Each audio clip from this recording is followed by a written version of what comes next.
right, guys, welcome to the Is There a Godzilla podcast. The podcast where not only do three old friends answer the questions that face the modern American, but also the people that you wish that you could talk to answer the questions that face the modern American.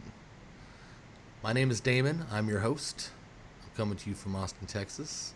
As always, I'm joined by your hosts. Justin, coming from Washington, Texas. Rick Gonzalez, coming from Santa Cruz, California. Ah, you broke the spell. Dude! Santa Santa Cruz, Washington. Well, this is episode 3. And episode 3, we have the distinct pleasure of bringing you a little interview that I recorded with a good friend of mine, my friend Ben Tipton. Some of you guys know him as Mr. Burger City Rock and Roll. He's a local DJ here in Austin. He plays bass for the band the Trouble Boys. Fucking kick-ass rock band also out of Austin, Texas. Good, solid people. One of the most interesting guys you'll ever meet. Yes. Someone that if you hang out with, you're definitely guaranteed to have a good time with. Yeah, I've had the pleasure of partying with him and our buddy Jason, and this is one of those things. If you're gonna party with those guys, you're most likely gonna end up in your boxers at the end of the night, doing belly bumps. My kind of party. My kind of party. Yeah, we're getting a little bit old, so the bellies are a little bit bigger for the bumping now. It doesn't hurt as much now in our old days. Yeah, but Ben T, being the rock star that he is, he's keeping it lean and mean. And well, let's let him tell you a little bit about himself and what's going on.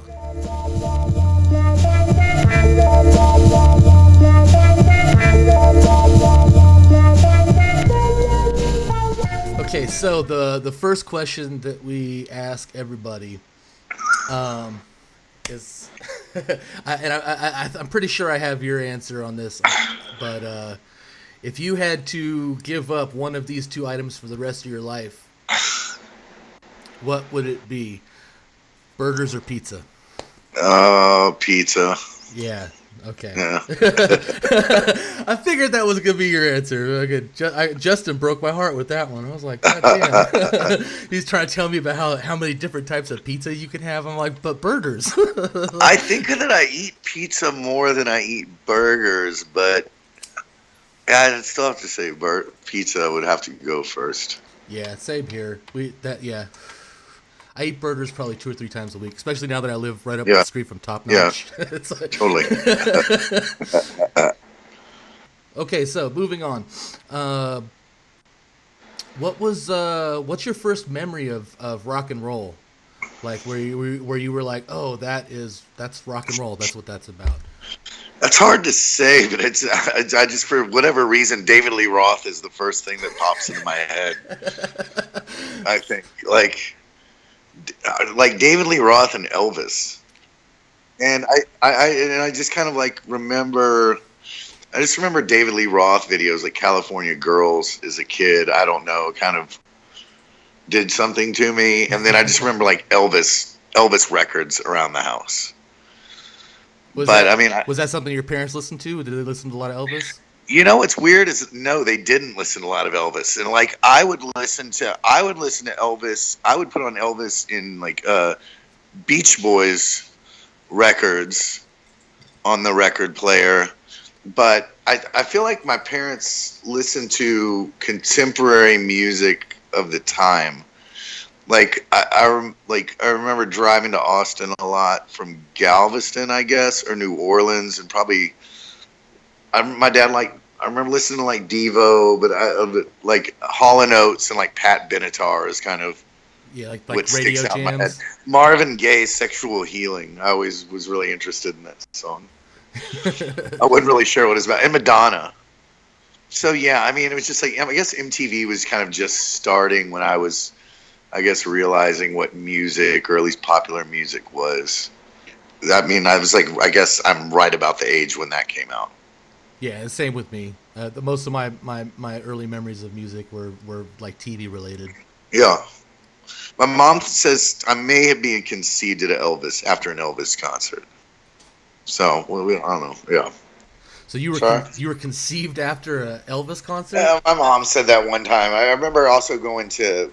I remember they were filming a movie. I think it was called Heartbreak Hotel about Elvis in Austin, and we were trying to go all be extras in a scene at the old Palmer Auditorium on Auditorium Shores, but we didn't make it. We just drove by. Looked at the crowds outside. Yeah. So would you say that Elvis was your first like musical hero as a child? Or? Oh no, not at all. Michael Jackson was. Fuck yes. Okay. So you're a a Thriller baby too then.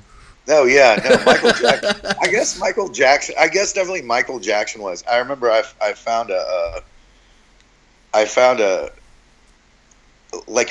guess when you're like in first or second grade, they make you write journals. Yeah. And I had written that I wanted to dance like Michael Jackson and drive a Firebird. Well, you're halfway there, dude. I've seen your Michael Jackson moves, so. But I would try. I remember trying to win. Like I would constantly enter Michael Jackson contests on TV. Like they had a show on Nickelodeon called Nick Rocks, and you could win his glove and you win jackets and stuff. I was constantly trying to win stuff like that. That's cool. Did you ever? I guess you never won anything like that off the TV, or? No. I tried. There were so many good. What do you call those? Sweepstakes? Would it be sweepstakes? Like Anthrax would come to your house, or like Bon Jovi, or there was I remember I entered a contest to win a Sun-Kissed like soda, like Suzuki Samurai. Yeah. Oh, I didn't win that either. Yeah, contest. That's what they're called. Oh yeah, the sweepstakes. The first one of those that I remember seeing. The Red Hot, it was like, get the Red Hot Chili Peppers to play in your backyard. And it was this like 13, 14-year-old girl, and she was super excited. You know, the Red Hot Chili Peppers are playing in her backyard. And like, I just remember saying like Anthony Kiedis leaned forward and kiss her. Like, and I was like, ooh, she's like fucking 13, dude. Like, what the fuck, you creepy bastard? Like, So after the Michael Jackson contest, did you keep it alive did you keep the dream alive, trying to win rock stars to come to your house? And I don't know. I can't remember what that must have. I'm trying to think, probably when that died out. It must have died out like around 88 or 87. I know that something like that. It was probably like, I think Bon Jovi, like Slippery When Wet, was probably the last big contest on MTV like that.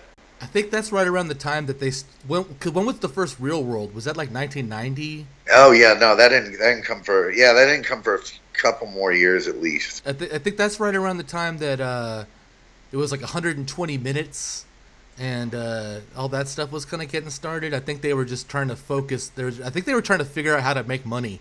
Yeah, I mean they had a couple TV shows, like game shows before that, before the 90s. I can't remember. They had like a dating one. I feel like I remember seeing. They do, but that was the 90s too. But they had another one that was like a game show, and I'm trying to think who was on it. I remember this girl Kari Wurr, who I was very attracted to, was on it, and then Colin Quinn maybe was on it. Was Downtown Julie Brown? Was that her thing? No, she had a Club MTV before that dude from Real World had it. Before Eric had it. The Abs, Eric the Abs. Yes. It was like the white Rico Suave.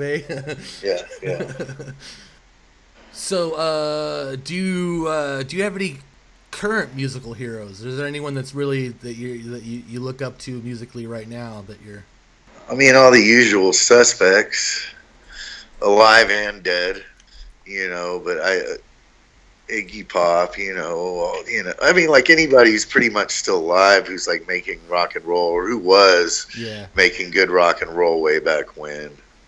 I get really depressed when I look at actors now who are young when I was young. It makes me realize how old I am. Oh, I feel you. What's fucked up is I feel like the actors look older than all the rockers. Because like the people that were rock and rollers when I was young, I feel like they look better than all the actors do. Like all those, Yeah. like Alec Baldwin, that motherfucker is all fat and shit, and Yeah. like Keith Richards hasn't changed at all. Like he still Yeah. looks exactly the same as he did in like 1989. Well, you know who I was thinking about last night was oh God, what's his name? Michael. I love everything he's in. He was the dude who played Kim Fowley in the Runaways movie. Yeah. He just did that David Koresh thing. Yes, I just finished what? Oh, God, what's his fucking name? Michael. It's Michael something. Yeah. Yeah, I know who you're talking about though. Anyways, like he seems like he got old really fast.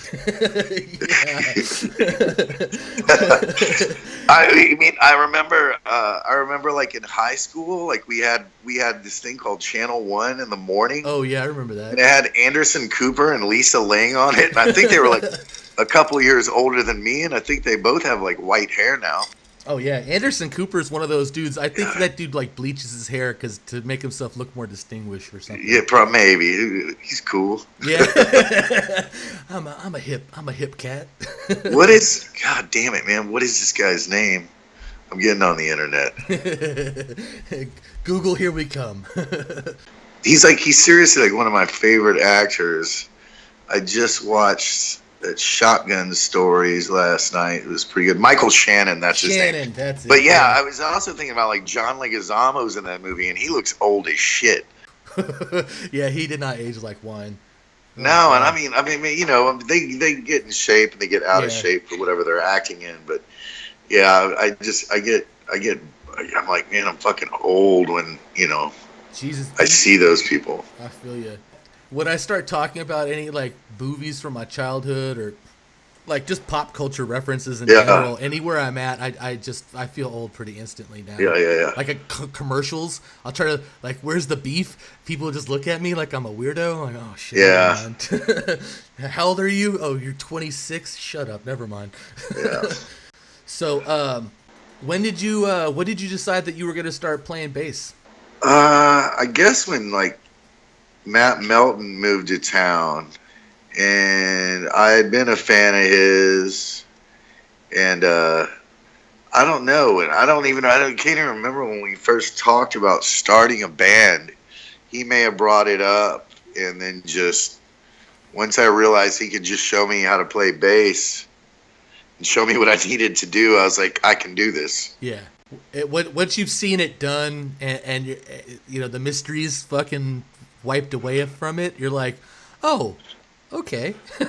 Oh, I mean, it's still a mystery to me. I can barely play. I still have to be shown what to do. I was like, even the last track we recorded, like I told Eric, I was like, I had written the song and I had a basic melody that I kind of played for him and on guitar, but I was like, I have no idea how to play bass to this. And so we recorded it with me singing, and then just he plays bass on it, and you can totally tell because like at the end he does some walk that I'll never be able to do for at least another few years. Uh-huh. So you've been listening to a lot of Natural Child, trying to channel that boogie woogie bass.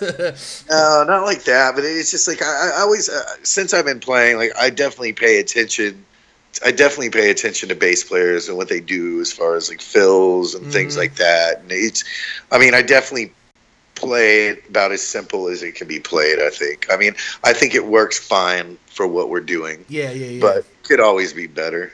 Yeah, but it's I feel like it's if you guys are all growing at the same rate, you know what I mean? Like I think that's like the best way to get it done. Oh, I'm definitely not growing at the same rate. Those guys are actual musicians. I never practice till we have to play a show. I never sit around at home and practice at all. I never have. I just like, I go there and I'm like, you show me what to do and I'll do that. And hopefully I remember it. When The Sid Vicious approach. I think I'm a better bass player probably than Sid Vicious was. Yeah, I can 100% attest to that. On Sid's best day, he didn't. He wasn't where you're at right now. So you got that going for you. I think the lack of heroin probably helps with that. Probably. So do you feel like you have like a single biggest influence that maybe shaped your idea of what rock and roll is, or? I mean, it's definitely hearing the Stooges for the first time. Oh yeah, that's a good. You know, one. and I think you were probably there when that happened. You know, and I think you know, the first like two kind of like punk tapes I ever bought was in 5th grade, and one was the Sex Pistols, The Swindle Continues, with a bunch of the B-side was my favorite, and that's all like fake Sex Pistols songs. Yeah. And then Exploited, like Punk's Not Dead, and I put on the Sex Pistols first on my Walkman, and we went and skated this parking garage at Seton, and actually broke, and so we skated back to Sound Warehouse and bought another one, and I don't even think I listened to the I didn't listen to Exploited for probably a couple weeks later, but the Sex Pistols kind of thing, like I think it was the pop kind of sensibility of it that kind of got me hooked, and that was the first time I really remember finding something musically and being like, oh, this is what I like. And then the second time being, 10 years later, I guess, probably was the Stooges, and being like, this is everything like rock and roll should be. Yeah, do that. Because I remember, like, you hear that, like, a couple of whatever songs on the movie soundtracks and shit. But, like, I remember that first time when Frank bought the first Stooges record, and we listened to that shit in the fucking, that pup, the Isuzu pup. Yeah. I was like, fuck yes. Like, fuck yes. Like, just so raw. Ugh. Me and Jason had this friend when we were like, I guess like 18, 19. And I remember when I was a kid, I also thought Iggy Pop was a dork. I thought Alice Cooper was a dork. I couldn't understand why Slash thought Alice Cooper was so cool, because he's the guy who sang that song, Hey Stupid. And I was just like, this isn't cool, but I remember, and then I guess I didn't think that about Iggy Pop necessarily. I just thought he was like a weirdo, and I was like, I don't really understand him. But I remember me and Jason, I guess we were listening to like the Misfits a lot, and when we had this friend, he had the Stooges CDs, and he had the Iggy Pop, and I was like, what's that stuff like? And he was like, it's not. He would tell us, it's not for you. I don't think you'd like it. And I think he was trying to keep it for himself. He wanted to be the cool guy in the circle. I think he was just, he never brought it up. He told us we wouldn't like it, and he just wanted to keep it for himself. And then I guess it wasn't until a couple years later. And I'm not even really sure how I found myself there with them, but it happened. Glad it did. Yeah, I think if I had to tell somebody, like explain to somebody what rock and roll is supposed to be about, I would just give them Funhouse. Totally. This is what rock and roll is. This is the essence of rock and roll. It's fucking brutal, and it's melodic, and it's driving, and it's everything that's good about fucking music, like totally. Yeah, someone had posted on Facebook the other day, like what I guess it was like, what if aliens came and you had to like one song tell them what like rock and roll was or something. I don't know why I was thinking about like Chuck Berry, Bye Bye Johnny, but now that we're having this conversation, it was like, no, it would definitely be the Stooges. You have my absolute favorite Stooges tattoo that I've ever seen, too. Like, I have to say. Oh, like, yeah. Oh, credit where credit's due. Like, I saw that, and I was like, I have never been so jealous of a friend's tattoo before. I was like, oh, my God, how did I not think of that? For a second there, I was like, what are you talking about? Yeah, no, that is a good one. Heart full of napalm. Yeah, dude. Oh, yeah. Because, I mean, like, that is, man, that line to that, that song, Jesus Christ, that's fucking... I've never played a show especially like a rock and roll show, but I've been to enough of them to know that that's probably what it feels like on stage. Like, Yeah. you know, when you got the whole crowd fucking just jamming, and you're like, woo. Or you have nerves and you're shaking and you want to kind of throw up. Yeah. Somewhere in between the two, you just fucking Anxiety, ride that wave. But yeah, a few margaritas in feels pretty good. So, what was your favorite band when you were a kid? That's hard. For a long time, it was. I mean, I was listening to, like you said, I was listening to Sex Pistols, but at the same time, I was still listening to Bon Jovi and Poison. But I guess Suicidal Tendencies was a big one for me. Metallica and Suicidal Tendencies were like around 5th and 6th grade. Oh, But Suicidal Tendencies definitely, like the way they looked, everything yeah. about the way they looked, they were just like a little bit different, like in a lot of aspects. I didn't hear. It took me a while before I heard the first album. The other stuff was more like the crossover metal kind of stuff is what I was listening to when I first found out about them. But they had a big bearing over me, I guess, through like junior high. It was like Suicidal all the way. Suicidal, Metallica. I mean, like Guns N' Roses was, huge to I think anybody our age. What were your thoughts on Nirvana? When you first heard that shit? I liked Nirvana, but it wasn't this. They didn't do the same thing that Guns N' Roses did. It's funny now. Sometimes I listen to Guns N' Roses and I'm like, is this really bad or is this really good? It depends on what record you're listening to. I mean, you can't say about Appetite, but listening to the Use Your Illusion ones, Jesus, yeah. I was like, man, this is either really bad or really good. I think it's maybe a little bit of both. Everybody says, I guess there should just be one album. Most rock and roll bands, I think, if you're a rock and roll band, like you got started playing clubs and you're telling me you're about to record a double record, I'm going to tell you like I would tell fucking Martin Scorsese, like, edit that shit the fuck down. Like, there's a third of that shit that's just unnecessary. Like, do you know how Slash got his name? Oh, fuck. I read that autobiography, but I can't remember. He breaks it down. Seymour Cassell gave him his name. the actor who's the guy who plays, what's his name's dad in Rushmore? Yeah. Yeah. He gave Slash his name. I thought that was pretty tight. Slash's story was really cool. Like, did you read his autobiography? No, I haven't. Like his fucking, his mom was Bowie's model. Yeah. And she was Bowie's costume designer. Yeah, I watched a documentary about him recently. Had all that stuff in there.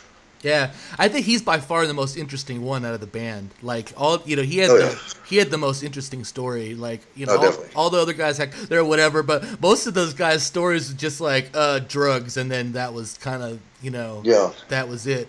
And his story had some arc to it, which is always lovely. Slash is pretty tight. And you can't when you have a look that's that iconic, you know what I mean? Like I'm disappointed in their taste in like fashion these days, though. Oh God, I haven't that really kind of bums me out. Like you'd watch Guns N' Roses videos and then you'd want to like buy whatever T-shirt they're wearing, and like a 9 Inch Nails T-shirt or something. Like, how many Charlie Manson shirts did that motherfucker sell in the late '80s? I mean, I bought a 9. I went in like 6th grade, I think.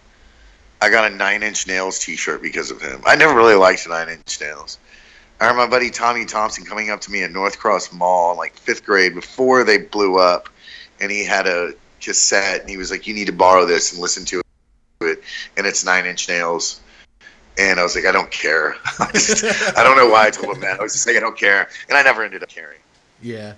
I saw those guys, and it was like one of those childhood memories that I was like knocking off my childhood wish list, And like if I told my whatever 17-year-old self I was going to be seeing 9 Inch Nails, my 17-year-old self would have been stoked. But I ended up falling asleep. Like I straight took a nap.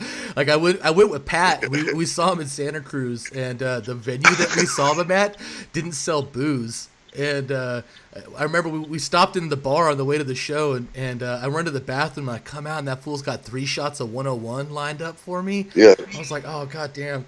We just fucking knock them back and then fucking grab a beer and fucking sneak it out, roadie on the way, and fucking like halfway through that show, it was at this like the stadium, with little seats and stuff. I was like, Yeah. I need to sit down for a second. And then I just woke up and the lights were on. Fucking Pat's waking me up, drooling on myself and shit. I was like, wow, all right. I was thinking about telling my 17-year-old self that you could plug weed into a computer now. And I told somebody else that, and they were like, their first thought would be, your 17-year-old self goes, you have a computer? Yeah. Damn, you must be rich now. Oh, yeah. One of the questions someone asked me the other day was like, when you were in high school, what did you think you were going to be? And are you that now? I was like, fuck, man, I didn't have any kind of idea about what I was going to be when I grew up. Oh, no. I was my buddy the other day was like talking about he's a musician and his kids around a lot, like other musicians, and he was talking about he was like failing music class, and I was like, well, that's a good thing, like I failed music class, I failed art class, I failed computer class, I basically failed everything that I use now and get paid for, like I failed all those things all the time from a very young age, and now I get paid to do them. It's funny how fast the technology changes too, because like I remember even when I was in high school that we had computer class, and computer class was literally just typing, like trying to teach you how to touch type. Yeah, and they were like trying to teach you that like hold your hands like with your wrists at like a 90-degree angle and shit. And I was like, no, dude, have you ever heard of carpal tunnel? Like, what are you trying to teach me here? Like, this is fucking like. I've got a 1970s textbook here. What the fuck? What is computer about? Well, I still type with one finger. I think I use two on each finger and each hand now. I try to fake like I can touch type, but I'm looking. But yeah, it was just I remember taking the computer class in high school, and I was like, what the fuck do I need this for? Yeah, and look at us now, Jesus Christ. Yeah. How much of your time do you spend in front of a glowing screen now? Man, fuck. Too much. Yeah, too much. Really. So, do you remember your first concert? Yes, Metallica, and I think it was 89 or 90 with my dad. Fuck yes. The Irwin Center. Fuck yes. And it was Black Album, so maybe it was 90. I guess it was 90. And what's it called? Yeah, it was weird. I never went to another concert there again for I guess 20 more years, and then went to go see Kiss. It was super weak. Hey, you went to see Kiss with us in San Antonio, right? Kiss and Aerosmith. Oh yeah. Yeah. I was telling somebody that story the other day. Like Aerosmith came out and there were just like 2 amps on stage, and I was like, "What the fuck?" Everyone had I thought leather trench coats and stuff. We thought that. All right, so Kiss played, right, and that was the second reunion that they had, and Peter Criss was playing with them, right? Yeah, but it was Peter Criss, but we didn't get Ace. Ace wasn't there. Yeah, no, Ace wasn't there. But then when Kiss came on, I mean when Aerosmith came on after, I remember telling Chris, I was like, we're gonna leave. When they start playing that bullshit. So, like, I remember they opened with, like, Mama Ken and something else. And then they busted into Crazy, and we went nuts. And we just, like, sang, like, just hung around. I remember leaving when they started playing Love on an Elevator. Yeah. I was like, okay. But I remember Chris was like, all I want to see is Mama Ken. Once they play Mama Ken, we can leave. And that was the first song they played. We're like, oh, well, maybe this isn't going to be that bad. Yeah, no, we stuck around. They played like a couple other older ones, and then it was like, they like busted into like Crazy and crying and all that. Yeah, I was like, okay. I was digging it. But yeah, no, we did not stay for the whole thing. Yeah. But that completely altered my feelings on Kiss, though. Yeah, I didn't really have feelings on Kiss before that. I just like the image. I never listened to their music or anything. Well, I mean, that was actually a really long time ago. We were like 22. Yeah. Something like that. Yeah. And so, like, I kind of liked Kiss, but after that, like, I loved Kiss. once you see God of Thunder live and you know, like the fucking sword, that was the one thing I missed. I remember I went to the bathroom and I came back and Chris was like, dude, the sword, you saw the sword? I was like, no, I fucking missed the sword. Like, I didn't get to see the sword until that tribute band that you guys had in Vegas. It was like, all right, word. Yeah, no, man, that was like the greatest show I had ever seen. And I can't remember, was that was after the Iron Maiden Dio Motorhead show, or was that before that? No, it was after. It was after. That show was fucking awesome, but I'm 100% positive that it was awesome because of the company more than the music. Oh, that was, I probably won't ever go see Iron Maiden again because that was the best time I have literally ever had at a show. So what was the best? What is Kiss? Was that still the best show you've ever seen, or as someone? I believe the show is that show in particular, as far as is, you know, the show itself was. But I mean, like the best all around show was Iron Maiden Dio Motorhead. Yeah. Anytime anyone asks, like, that was the best concert I've ever been to. So. We got to see Dio fight a laser light dragon with a fucking 4-foot broadsword. Like, how fucking cool is that? Well, I think, like, I guess, you know, that was my first time seeing Iron Maiden, I guess. And, like, man, I just remember, like, sitting next to Jason or something, and Eddie was real small, and then he got huge. We were like, whoa, what the fuck, how'd that happen? Like blown away. I think like we were just all like war veteran drunk. Oh yeah, dude. That was I've never consumed that much beer like in one stretch as we did that night. Like it was. Oh yeah. I think we all had at least like a case and a half to ourselves. Who knows, man? Like I just remember there was like 15 of us went. We brought like 25 cases of beer and we drank all of it.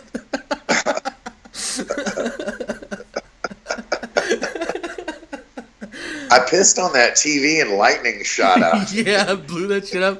I never asked Dave if he got fucked on his credit card over that one, and I don't ever plan on asking him. Hopefully he's not listening right now. All the gates had been like ripped down, like the bushes were all smashed. We fucked that hotel up. Like I have so many good memories of San Antonio. Like that's the only town in Texas I could live in other than Austin. Because like I'm just like everything I've ever done there was fucking pretty much cool. Like yeah. Actually, I take that back. I saw Kitty there once. Saw Kitty? Kitty. I went with Adam. we went to see Mudvayne, and Mudvayne opened for Mudvayne. Kitty. Yeah, Sick. It was Sick. It was such a good time. Of all the venues that you've been to see shows at that are closed or open, what was your favorite venue that you ever went to? I'd say I had the most fun at like Bates Motel. Yeah, that's what I thought. When it was across from the Ritz, and I was 18, 19 years old, and kind of just for the first time really seeing like local bands, local punk bands, like Fuck Emos and the Chumps, Squat Thrust, and all those bands, all like the late 90s Austin drunk rock bands. Yeah, what were we drinking over there? They had Mickey Grenades. Oh. Is what we drink there. We drink Mickey's Grenades there. I was in jail in 98. I guess the last night it was open, there was a riot. I'm real sorry I missed that. Oh, was that where they were calling you from the stage and stuff? No, that was another time. I remember that voicemail was floating around on the internet. I was in California. I was like, man, fuck. Like, I'm missing out on all this cool shit.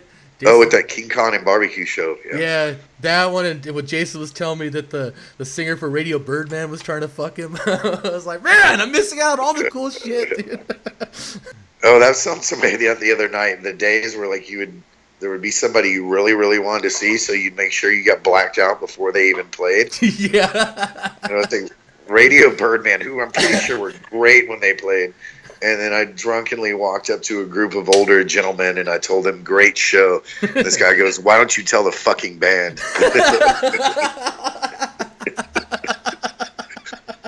Oh, They were yeah. awesome. I'm really, really glad I got to see them.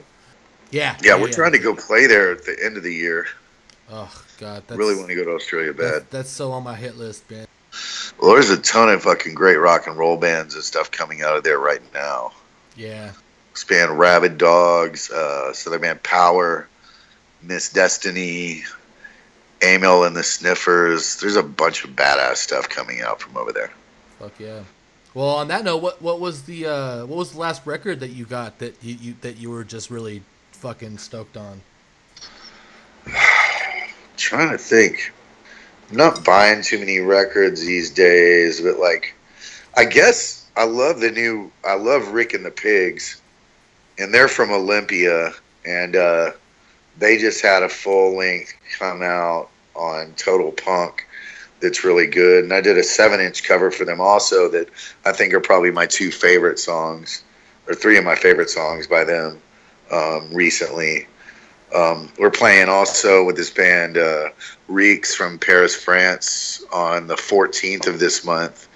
They're like a French oi band, and they're probably one of my favorite bands around right now. Last time they were in the States, we were on tour, and we just kept missing them by like a few days here and there. And I didn't have any idea they were in the States until I'd seen an Instagram post about some show at Memphis where you just kind of like weaving in and out from around them. So I'm really, really stoked we're getting to play with them here in a couple weeks. Oh, that's cool.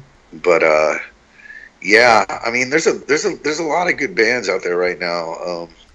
Do you think that with the way the internet works now, that people are recording more singles and stuff? I feel like I'm seeing a lot more like 7 inches and like 10-inch fucking singles and stuff coming out than I used Well, to. I mean the vinyl industry itself seems like, I mean, it appears from my standpoint that it's booming.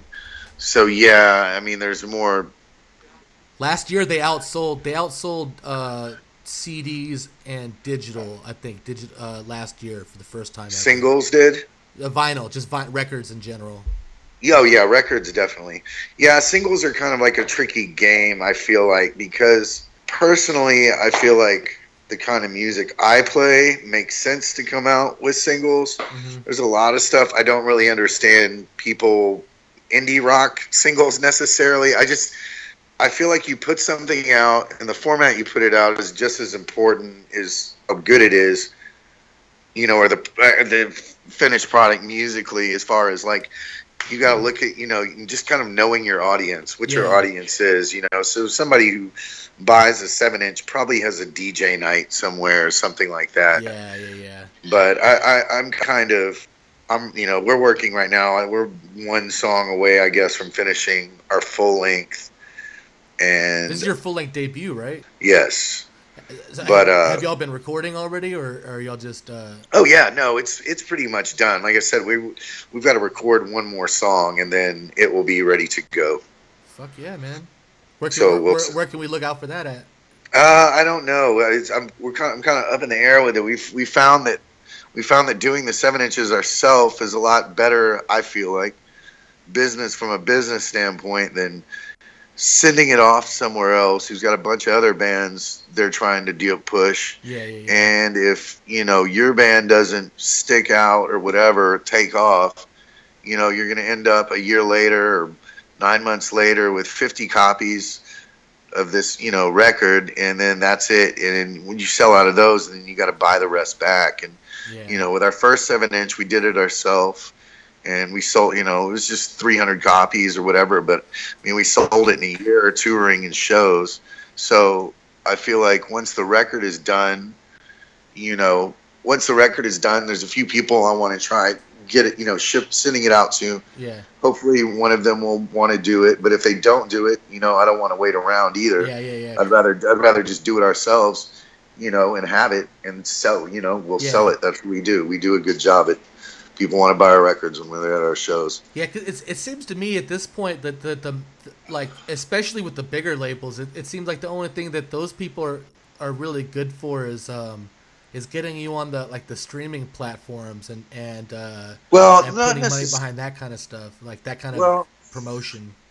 We have, you know, like, I am for streaming. I can't say the rest of the band is. That's why we don't have anything on Spotify. But I mean, basically, I think Spotify is a good thing. People hear it. I hear stuff on there. It's an advertisement for your band. Yeah, no, I mean, that's exactly. It's a way to get out there, and whatever. If somebody takes a few bucks, it's not like not like making that kind of much. Not like we're making that much money, anyways. But Yeah. Yeah, it's just a way to be heard. It's another way to be heard. And I myself am a firm believer that, at least for myself, if I hear something for free on Spotify and I like it, I will go buy it. Oh yeah. I'll buy a physical copy, and I think most people are the same. Yeah, but and if not that, they'll go see you live. You know what I mean? Like I Yeah. 100% will like have been like, oh, I've been listening to this fucking record, and now they're playing down the road. I want to go see these fucking guys, and Definitely.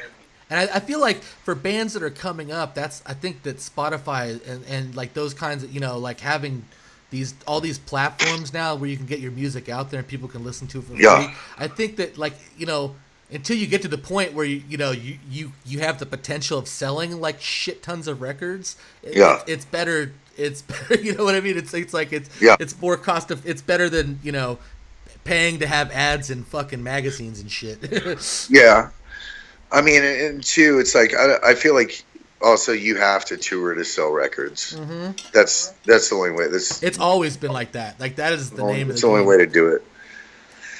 That's I think that's still the best way to get your name out there and sell records. But I definitely think things like that, yes, that they help. Have you guys been seeing more people coming back and seeing y'all now that you guys are playing the same spots again? Yeah, no, definitely. It's booking the tours. Like booking the tour this go around is like way easier than the past. And I mean, I'm not saying it's been easy, but it's just like I deal with a lot of these people, especially just booking their bands or whatever coming through here. But people are definitely into it. I feel like. We found a certain niche or whatever, that's in this particular, these particular areas of the country. So, I'm hoping by doing that probably a couple more times. We were supposed to go to Europe in August, but I'm hoping that that's going to happen next year. But I'm also maybe shooting for Australia in the winter here.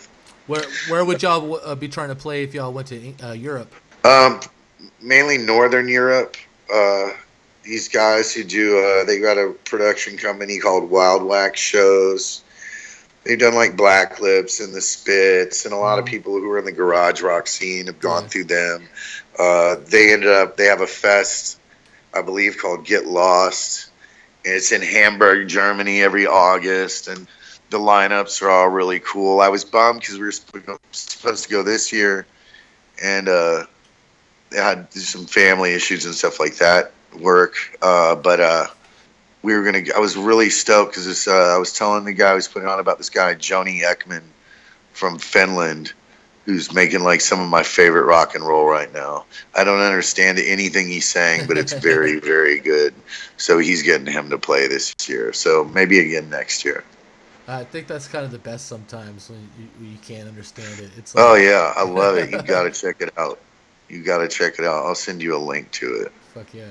He's on Spotify. I'm not. I'm on that Apple Music. Fucking.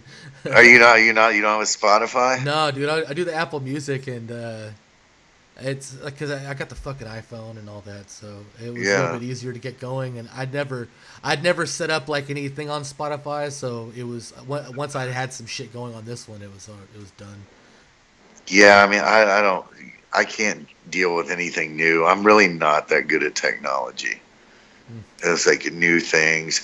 I remember like working at the bar, and we just had like bangers for computers, for the cash register, and I was trying so hard to discourage them from getting anything new, like a POS. Yeah. I was like, I don't want a POS. I just want to use this prehistoric fucking. Keep it simple, right? Yeah. Oh yeah. Oh, well, what's your favorite venue that you guys have played since you all have been on tour now? I feel like we always end up having the most fun in Atlanta. Atlanta is just like a fun rock and roll town. Yeah, it's a fun music town altogether. There's a lot of good Yeah, music coming out of that it's city. just a cool. Atlanta is just cool as hell. It's Star Bars where we play usually when we're there, but it's just like a cool ass city.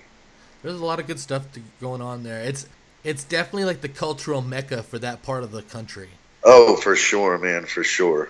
For sure, it's actually it's kind of a really nice thing to see that you don't. I haven't really seen anywhere else as far as like I don't know like just black and white folks who are like always together. Yeah, And I've never in every capacity and everywhere. It's just like I've never really seen that anywhere else. dude. We went to That I've Houston. been. We went to Houston a couple weeks ago for the weekend. I had a fucking great time out there. Yeah, And hell yeah. I think the one of the reasons why I had such a good time was because I think that I don't feel like there was a lot of white people living in the downtown ish like in central Houston anymore. Yeah. And that it definitely makes for a good food scene. The goddamn food scene there is insane. Oh yeah. Yeah, food in Atlanta is really good too. Oh yeah. I keep hearing like Houston is like where it's at like right now with food. Dude, I tell you what, like we did 5 restaurants and 5 museums in 48 hours, and it was Nice. it was like every fucking meal I had was insane. Like Nice. over the top good. All the people that we met were just really fucking nice. I had a great time. I'd Awesome. 100% go back to Houston anytime anyone wants to go. Hell yeah. Yeah, they just shut down some venue we've been playing a bunch down there called Walters. I'm not exactly sure what's behind it, but You my know, brother-in-law, he's running his family's meat market that's been in the Fifth Ward for the past 40 years. we tried to go, but I had 2 things that didn't make the list, and that was one of them. I was Yeah. trying to convince all my friends, but we had just we did the Vietnamese Cajun, and Yeah, yeah. so they were like, we got to do something else. Okay, dude, if you go there, there's a Jewish deli there that's fucking off the chain. Oh man. Yeah, it was like insane. Like the best. It was like like a $20 Reuben, but there's like a pound and a half of fucking Dude, salami on man, the I thing. love this. I love this soft salami at Katz's in New York. Yeah. My God, the Yeah. thing is, that's a beautiful sandwich, man. I'll send you a link to this place in Houston. You'll fucking like if you Hell yeah. next time you Hell go, yeah. you 100% need to go. We got some cheesecake slices, and like Yeah. each slice of cheesecake was like the size of a slice of pizza. It was like each slice filled a fucking like a 10-inch styrofoam to go container. It was like everything they brought out. Yeah. I was just like, oh my god, are you kidding me? Like, Awesome. super over the top good, but yeah. Hey, maybe we'll try and make a trip out to Houston soon. Fucking Definitely, man. go get Definitely. a fucking eat on, have a good time. Word. So let's wrap this up. The last thing. Do you have anything while you're on the online? Do you have anything you want to get off your chest, or anything you want to set the record straight on?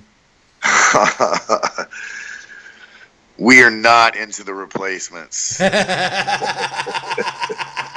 No matter what books you read or what anybody tells you, we don't even know what those dudes sound like.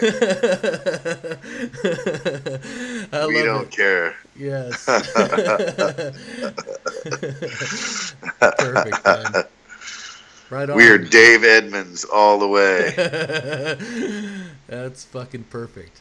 All right. Well, on that note, fucking thanks for joining me on the Is There a Godzilla podcast. It's been a fucking blast. Definitely, dog. Thank you for having me. Rock and roll. I'll talk to you soon. All right, Bubba. Later. Peace.